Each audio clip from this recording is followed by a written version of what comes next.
Mr. MC, Yang Berhormat Menteri, members of the audience, thank you for being here with us, being patient, and of course, thank you for being with the bank throughout the morning session, which was very, very interesting.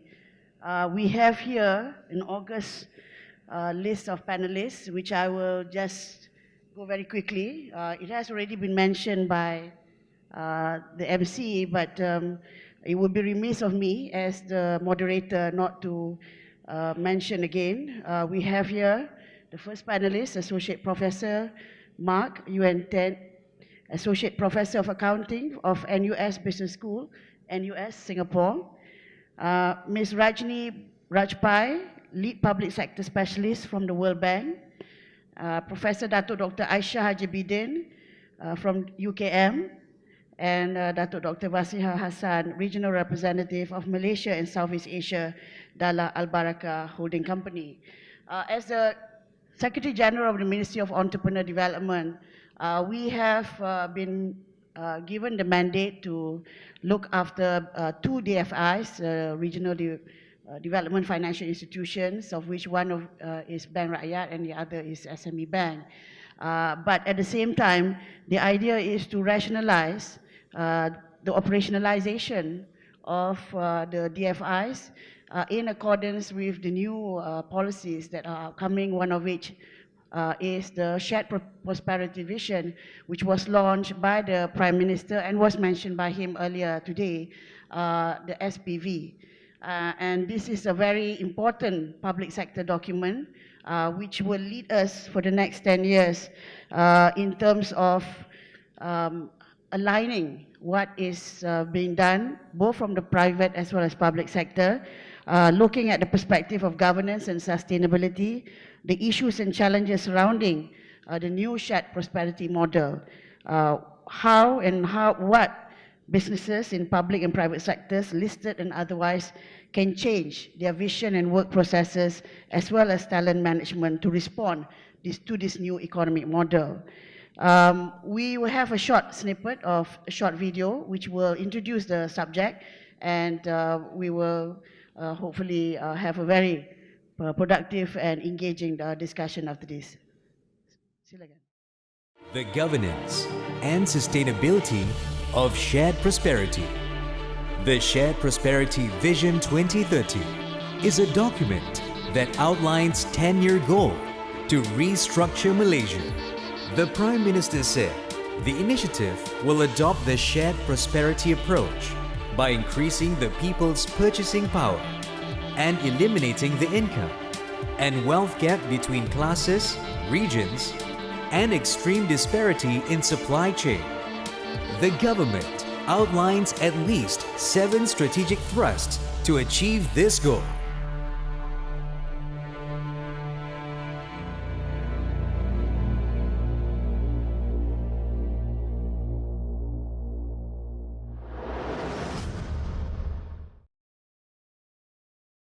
So thank you very much. Now, just to give a short background, the SPV, or Shared Prosperity Vision, was officially launched last year in October by the Prime Minister as a new approach to ensure Malaysia continues to grow sustainably through an equitable and inclusive economic distribution of wealth and prosperity. Earlier, he mentioned that this is to ensure how we can ensure the division between the rich and the poor, the urban as well as the outskirts can be bridged. And the emphasis will be placed on narrowing the income gap and income disparities among ethnicities, regions, supply chains, while improving the purchasing power of the people. Now, special attention will have to be given to 9 target groups, namely the bottom B40, the poor and economically vulnerable, the community in economic transition, indigenous community, Bumiputera in Sabah and Sarawak, persons with disabilities, the OKUs, youth, women, children, and senior citizens, to ensure that the country's wealth can be enjoyed by all. Now, this is I would like to ask members of the panel going around. As a start, can I ask each of the panelists to share your viewpoints to summarize your take on how you feel are the key challenges Malaysia is currently facing to realize this new shared prosperity. Can we start first with Professor Mark, as a Singaporean? Yeah, I was in a session this morning. I heard Singapore mentioned a couple of times. I think Singapore also has to have issues to address, which is, I think this issue of income inequality is a global issue. It's everywhere, and that's why you see that in the US, you have this CEO roundtable that was talking about moving towards a more stakeholder focus. Although sometimes I'm a bit cynical when the US CEO say that, because I think that it is probably, they say shareholders shouldn't come first, stakeholders should come first. But what I think many of them mean is that stakeholders come second, shareholders come third, CEOs come first. Okay, but the reality is that I think everywhere people are looking at whether, and if you look at governance, how it has evolved, it has become more and more stakeholder focused. But it's one thing to kind of say that you have this vision, and then to say that you embrace a more, and maybe one of the questions Malaysia need to think about is whether it should adopt a more stakeholder focused model. But it's one thing to say that, but then how do you realize it at the company, at the corporation, public sector and private sector level? So maybe we can talk a little bit more about what are maybe some of the things, practical things that need to be done. I'll leave it at that at this point. Thank you very much. It's good to hear that, this is not unique only to Malaysia, but across the region, as we all know. Perhaps we can move on to the World Bank perspective. Ms. Rajni? So I think a move towards shared prosperity is something that all countries face when they move from a high middle income country to a high income country. And that's the cusp at which Malaysia is. So when Malaysia moves to a high income country, what are the kind of things that the government needs to do to ensure that it takes its people along and the benefits of move to a high income country are distributed to all citizens of Malaysia and not just confined to a few. So in that large context, overall context, if you see the role of government and what are the key challenges that the public sector is facing today to realize this dream of moving quickly to a high income status, there's a lot to learn from countries who have already been there, but also contextualize it to Malaysia. Very quickly, I would highlight 4 challenges that the government is currently facing, which it needs to deal with, one of them being a coordination within the government. I think there is so much overlap of roles and responsibilities in the government that if the government takes a fresh look, then it knows where the accountability lies. And going back to the Prime Minister's point this morning, it'll also make it clear what are the businesses that government needs to be in and which it needs to exit or outsource or partner with the private sector. The second one where the government is making huge inroads is the whole issue of transparency and openness in the government, sharing information both within the government and with citizens, getting feedback, improving schemes, improving plans so that they can be targeted better towards people who need it the most. Third is dealing with technology, and maybe we can talk about that a little bit more later. And lastly, talent management within the government as well as producing talent that is relevant to the private sector. Let me just stop there. Thank you. If I can just refine the question a bit, and moving on to Professor AISHAH, how do you see the institutions currently now in the public sector and even in the academia evolving in order to reach the aspiration of the SPV?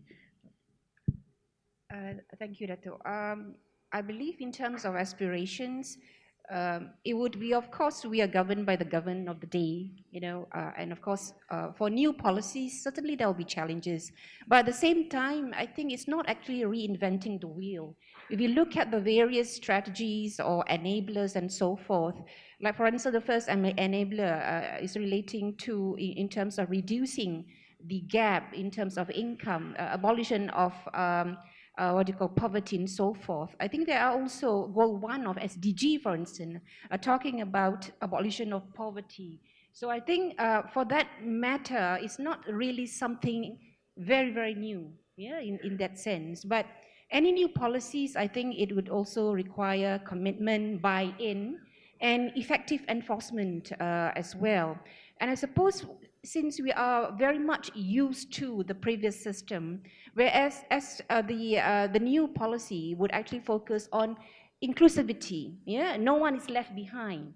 So we are very much used to concessions and privileges to certain groups and so forth. So that might perhaps take some time in terms of, as what Tuan mentioned today, the value system. We can have all the law in the world, actually, to implement, to have all these nice laws, but if the value system does not change, it would certainly be a very major problem as well. I also like to take into consideration in terms of one of the aspects of enabler, the sustainability as one of the issue. And I think for the SPV talks about sustainability, protection of the environment, and so forth. And I think that's very ideal looking at the current problems they are facing in terms of environment. Yeah, and I think the current policy reinforce again how important is it to actually review our current legal framework, empowering our environmental protections and so forth. I will leave it to there. Thank you. Thank you so much. And I think it's very important, the role of academia in order to ensure that the next generation understands this.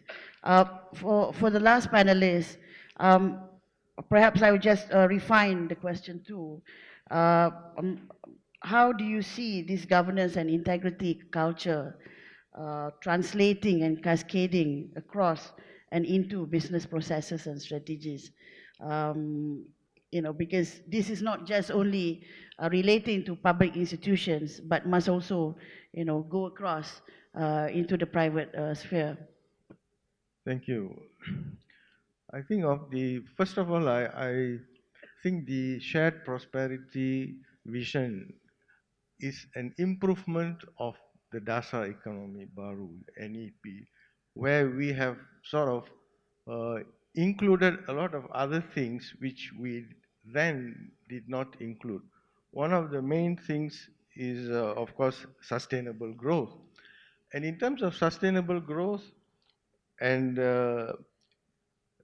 governance and integrity, of course, if you want me to touch on governance and integrity specifically, there are 4 things in the 8 shared prosperity enablers that I think is very important for the governance and integrity. One, the most important one in my view is education. If we put the education on the right track, and this has been said by many people, then everything else will fall in its place. Because of education which has come under so much of criticism over the last 15, 20 years, that our education system has overall been declining. So the first thing I would like to see is improvement in the education system of the country. Number 2 will be an enlightened society. If you have an enlightened society, then the governance and integrity also will fall in place. And the other one is sustainability. For us to have an integrity and governance in place, we need to have a sustainable situation in the country. I see sustainability in the broader context. When we talk of sustainability, we primarily speak of the environment, etc. To me, sustainability also means eradication of the inequality in wealth distribution. That is also very primary to maintain the integrity and governance in the country. Thank you.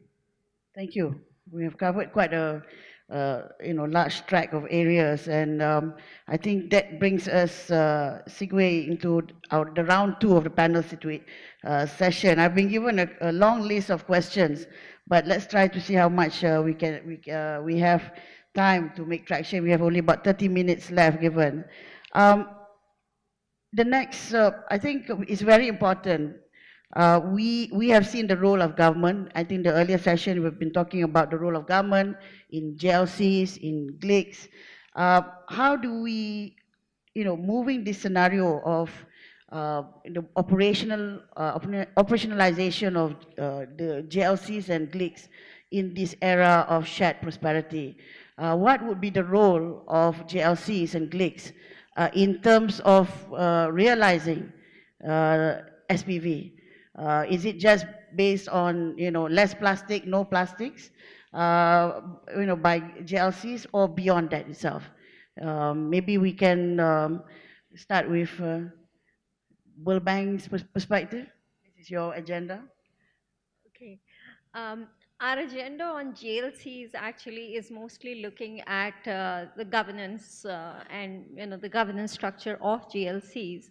And one of the issues on the table right now is GLCs had a very important role to play and still have a very important role to play. But it is probably time to take a fresh look and see what are the socio-economic objectives and to separate the profit-making part of GLCs from the social part of GLCs. And if they are serving multiple purposes, to make that very transparent and overall make the functioning of GLCs transparent.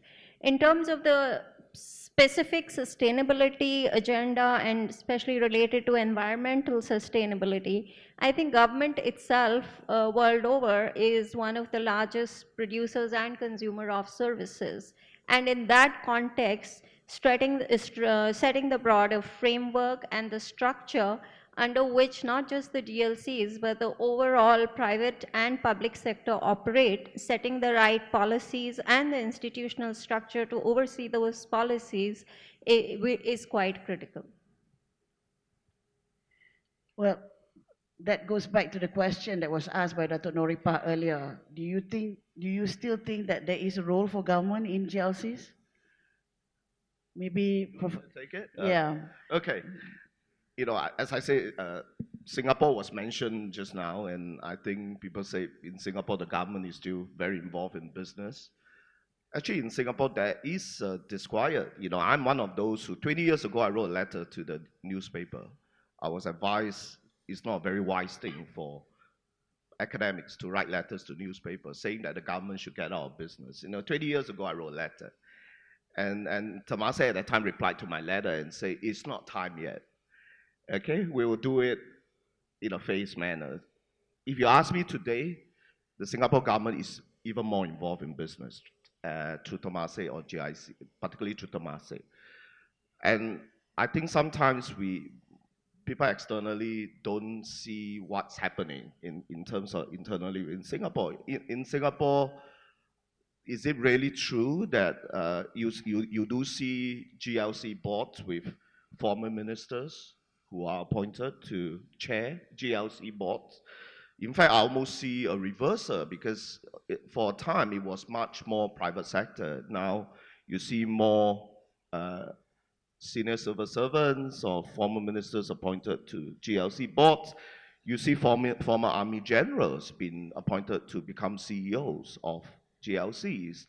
So please don't follow the Singapore model. I'm not sure that we are actually going in the right direction. If you ask me, I think we should reassess in Singapore, just like everybody else, whether the government should be involved in business. And when the government is involved in business, as a governance person, there are often at least perception issues as to whether the playing field is level when it comes to enforcement, when it comes to regulation.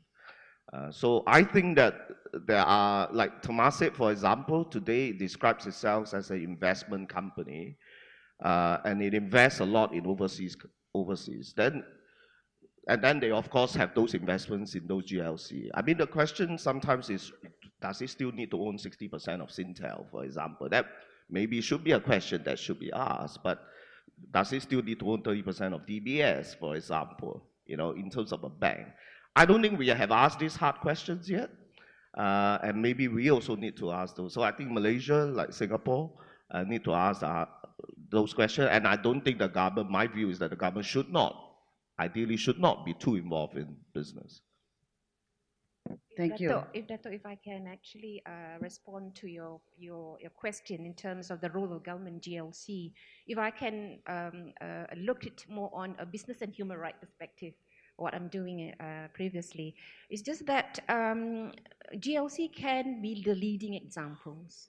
Of course, we try to disassociate politicians and business, because the two combination can lead to either the good or the bad, yeah. But I think in 2011, the UN Human Rights Council issued a set of guidelines called United Nations Guiding Principle in 2011, and that particular provision in the UN Guiding Principle talks about state-owned enterprise, and in some jurisdiction it's called SOE, and in ours it's called government-linked corporation, in which in such situation, it imposes an extra additional duty for the state, for the government, to ensure that the government-linked corporation does carry out high integrity, good governance towards in terms of carrying out their business. So we can see that even universally, in terms of from the business and human rights perspective, good governance,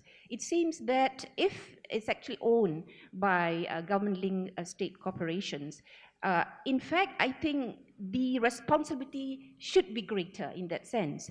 And of course, I was involved in the review of the Companies Act 1965, and now at the moment Companies Act 2016.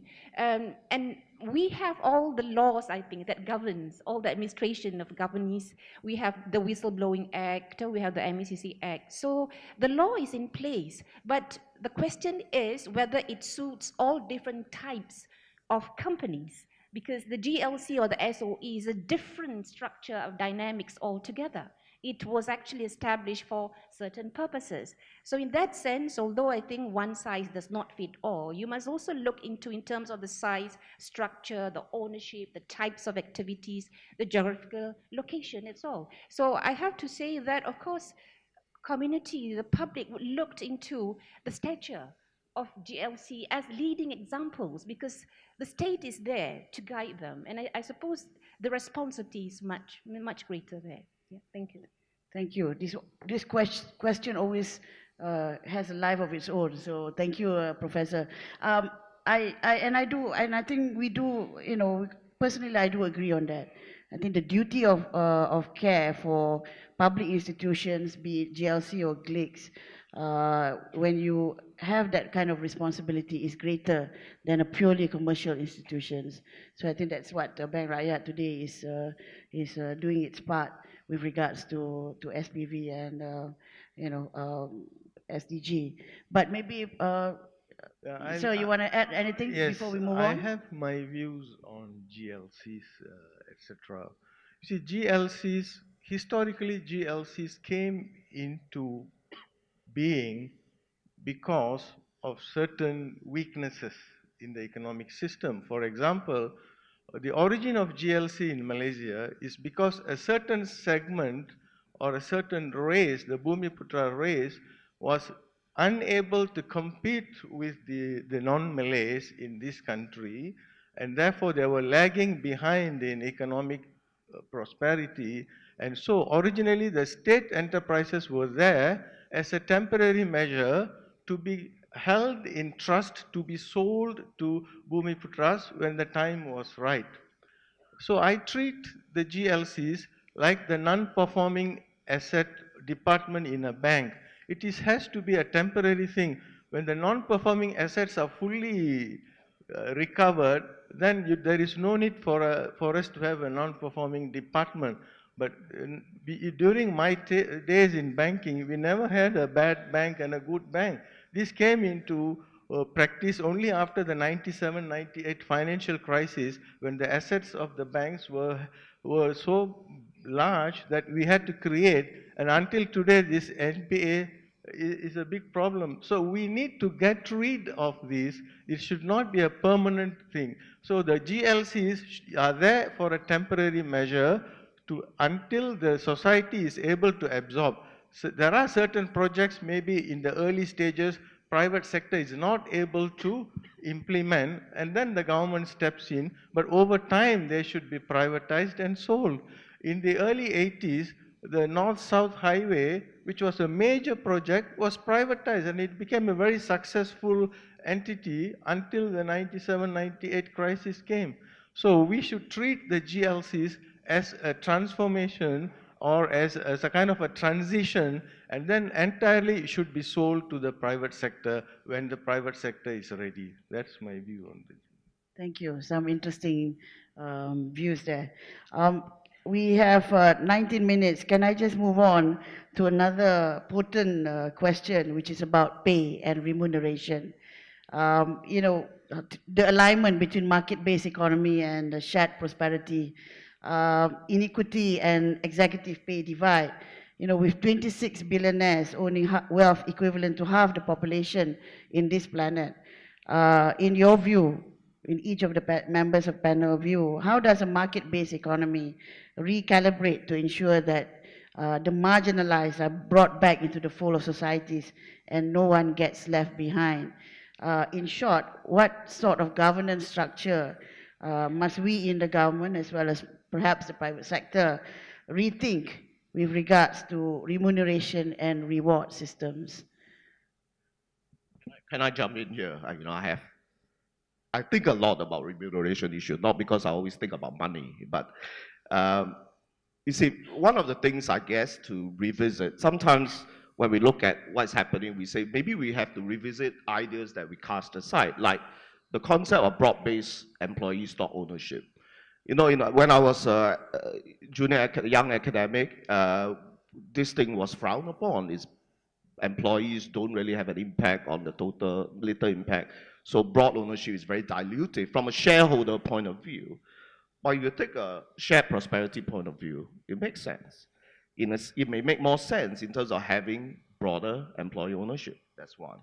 The other thing is, you know, in some countries now, there's a practice towards reporting pay ratios. That means the CEO pay relative to average employees pay. Of course, these kind of ratios have to be used very carefully. You know, you can't compare one company A with company B in a different industry with different structures. Some outsource a lot more labor, so there are differences.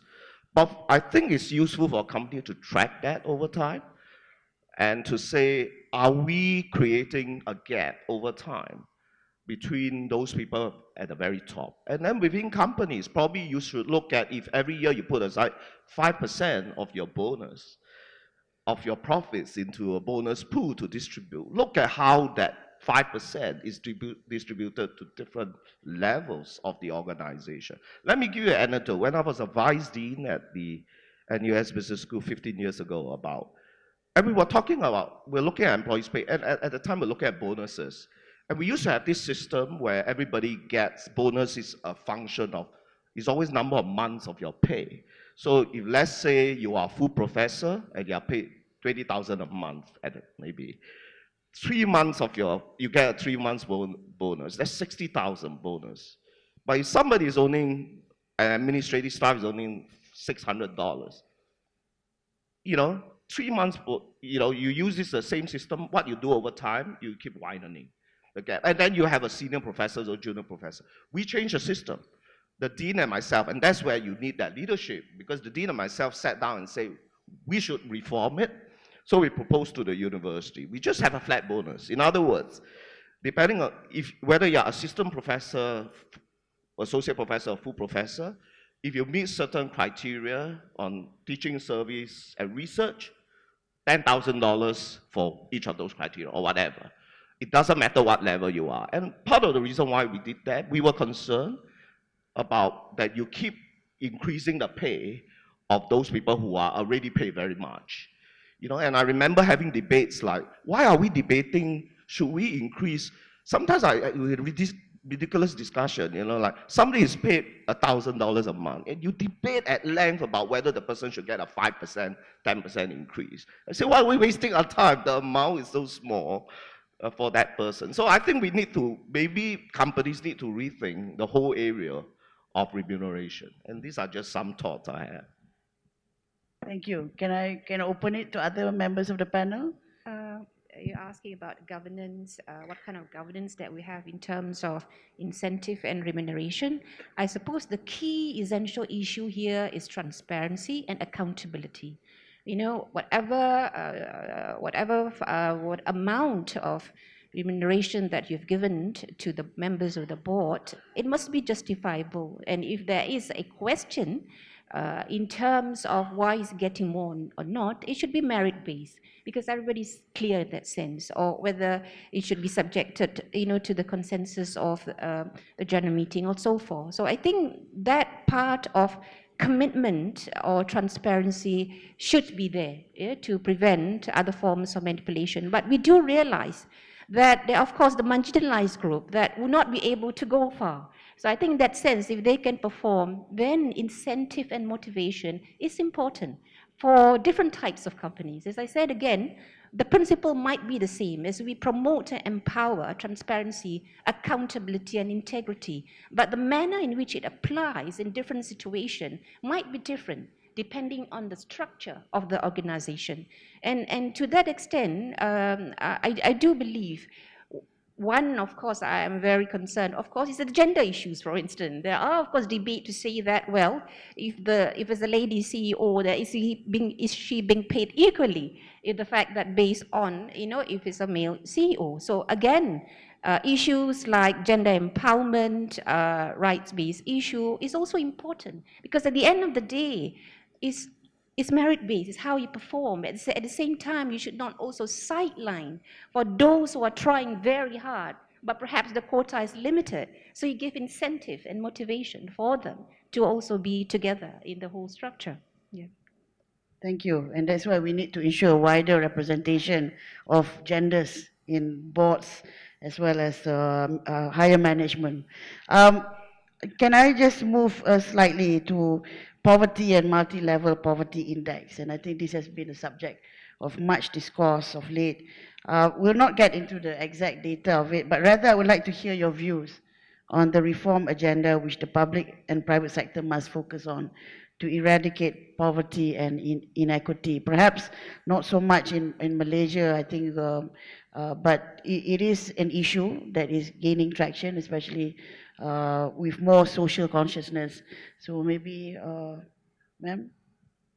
So I think Malaysia is facing this issue of high cost of living, and high cost of living, especially when you look across different parts of Malaysia. I mean, there are certain parts in Malaysia where it's better, and then there are certain where it's worse. And one of the big components of this, which one of our recent study found out, was housing.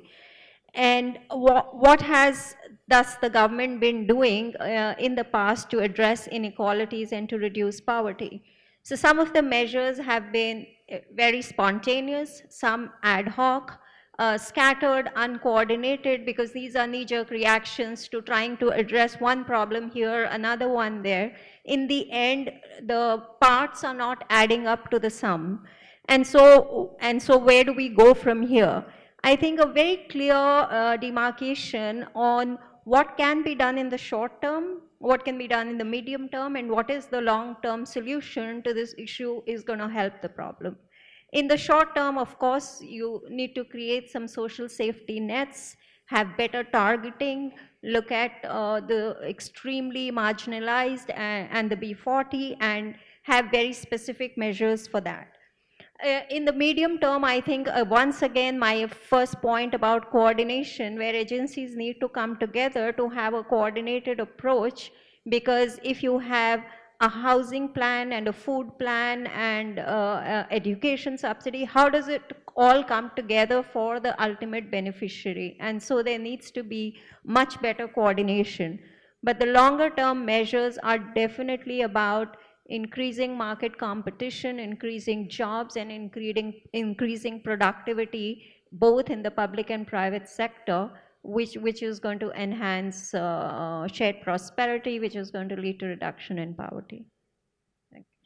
Thank you. And I think we're coming to the last round of our discussion.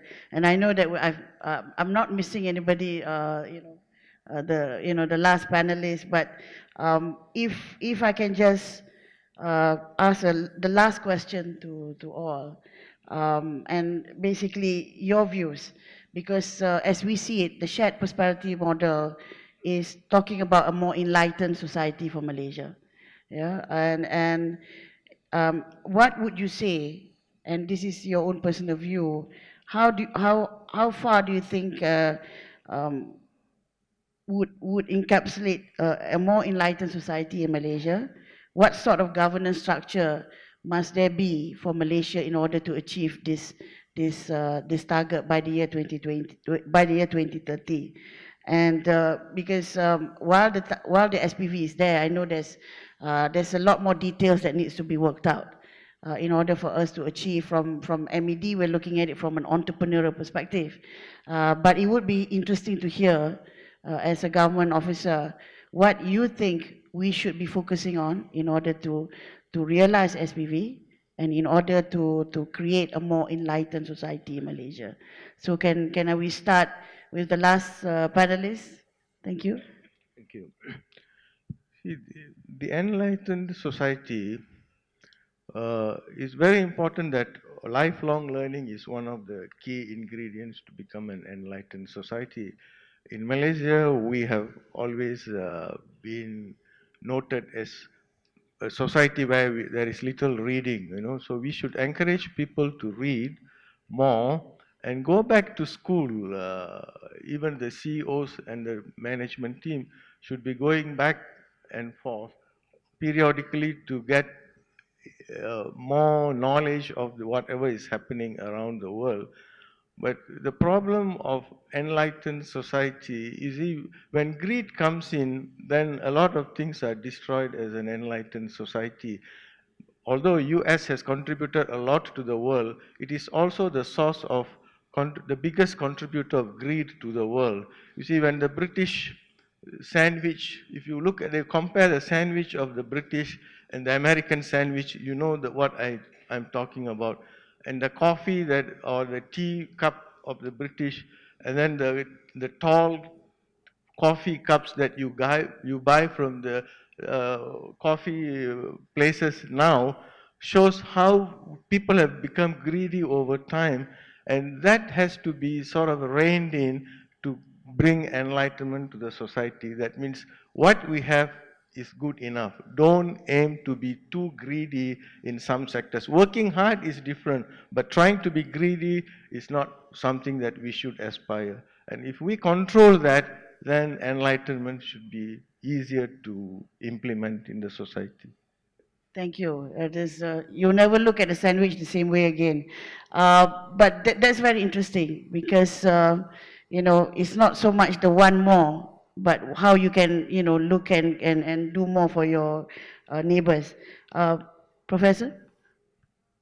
I view it as fairness and equality. I suppose as far as what you call the community at large, they have their position. But what you concern when you talk about shared value prosperity, perhaps not sidelining the marginalized group, the indigenous people, the disabled people, and so forth, the B40, the lower income group as well. Is there a place for them as well to strive further? Are there opportunities? Education plays a very important part as well, because I think one of the enablers is to look into vocational and technical training, because most public and private universities are very much taken care of, I think, with all the education policy and so forth. But we need skillful training, which I think the source would be educational and vocational training. Is there a long-term, perhaps, roadmap for them to fill those gaps, so as to ensure fairness and all to all sectors of society, not including those, the privileged one, but also the marginalized group as well? Thank you. Thank you. Yeah, I think we always say it starts from the top, right? So I think you need leaders who are, of course, you need the integrity, you need the competence, you need a commitment, but you need empathy, you need leaders with a sense of fairness and you need boards with that same sense of fairness. And that's where diversity does help too, that when you're looking at decisions and any policies to have an assessment of the impact on different stakeholders and so on, and whether how that is impacting inequality or helping to close the inequality gap. So I think it starts from a different way, maybe of selecting your leaders. I think I agree with all that said. The only thing I would like to add is evolved society is a representative society. It should represent all sections of the population, irrespective of where they come from. It's also a society which has a voice. Malaysia has continuously not done very well on voice and accountability indicators compared to even countries in East Asia, and they're doing much worse if you compare it with countries like OECD, which is where Malaysia aspires to be. So it is up to the top leadership to establish those systems where people have a voice, people have a say in policies and programs, and it's good for the government to seek feedback from citizens which can be incorporated in their programs, which can help them improve those programs, because eventually a government that is open, transparent, trusted, and takes its citizens along is a trusted government, and that establishes the long-term credibility of the government. So a society that can have a voice is an evolved society, and that's a very critical element in addition with, of course, fairness, representation, and other things. Thank you so much. It has been a very, interesting conversation. And perhaps we might have one more round just to go around the floor and ask if there's any question from the floor. But can I just sum up some of the things that was mentioned by the speakers? In short, Malaysia is, we are on the right path towards our journey to become a united, prosperous, and dignified nation. And what we see now with the shared prosperity vision is that this is very much towards a more enlightened society, whereby we want to look at some of the issues and to ensure that there is no disparity in the makeup of our society, especially among the urban and the outskirts, as well as the rich and the poor, the private sector as well as the public sector. Some of the core elements that needs to be in place in order to ensure that we meet this shared prosperity model must be there. I think the aspect of lifelong learning, going back to school, fairness and equality, impact assessment, selection of leaders. So halfway through the 2030, we might need to see an overview, and of course the selection of our leaders in order that we carry through. Before we have about 1 minute and 50 seconds, and may perhaps can I just go around the table, among the panelists, if you have any last words that you want to mention. For your information, our ministry officials are taking down notes so that we can share this with all our fellow officers in the public sector. So please have your say, and we will ensure that this is carried out. Please. And anybody wants to have a last word? Professor? Okay, I think for just one last take, I think I've been teaching company law for quite a long time, and I was involved in the review of the Act. But I think, as I mentioned just now, that we have all the laws that are adequate to cover all situations that we can think of.